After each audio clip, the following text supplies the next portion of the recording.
Sorotan lain, Presiden ke-7 RI Joko Widodo menanggapi pernyataan Sylvester Matutina soal ada tokoh besar di balik kasus ijazahnya. Saat ditanya siapa, Jokowi menjawab jika hal itu sudah diketahui.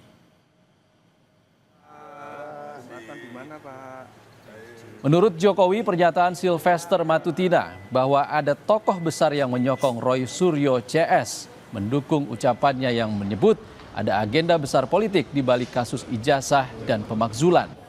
Jokowi pun mengatakan tokoh politik yang dimaksud sudah diketahui banyak pihak.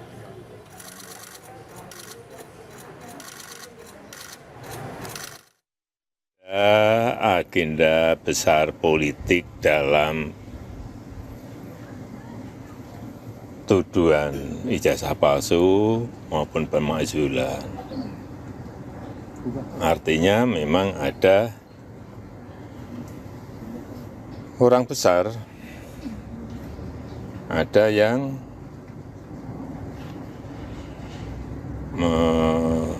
backup. Mengarah kemana? Mengarah ke? Ya, semua udah tahu lah. Ya, kasih. Dalam dialog di program Kompas Petang, Sekjen Peradi Bersatu Ade Darmawan memberikan clue soal tokoh politik yang disebut dalang di balik pergerakan Roy Suryo CS. Ade menyebut tokoh politik itu berhubungan dengan pakaiannya yang berwarna biru. Penuding ijazah palsu Jokowi, Rismon Sianipar membantah pernyataan Ade.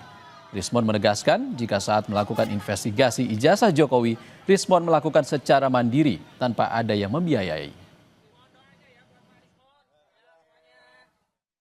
Seluruh Indonesia sudah melihat tampilan saya hari ini, saya berbaju apa gitu, ya kan?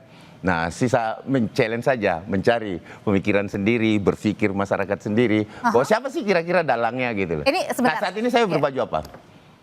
Nah, itu mungkin salah satu clue yang bisa saya sampaikan. Oke, Bang Rismon, ini ada katanya ada dikasih kisi-kisi, ada clue-cluenya. Nah, sebenarnya apakah benar tudingan-tudingan bahwa ada tokoh politik ini ada yang ingin menggoyang pemerintah untuk kemudian ini menempatkan anaknya? Itu Bung Ade itu kan cuma narasi liar dan tidak berdasar ya. Ya, Saya bergerak ilustrasi. independen, tidak ada yang menyuruh-nyuruh saya harus ke Ketoyan, harus ke KPUD Solo, harus ke perpustakaan UGM, harus ke Humas Polda, itu semua biaya sendiri saya. Iya, tapi Saya tidak bisa disuruh Bang bertanggung jawab Rismon, untuk diri cuman saya sendiri. disuruh terus Membiayai lanjutkan perjalanan perjuangan.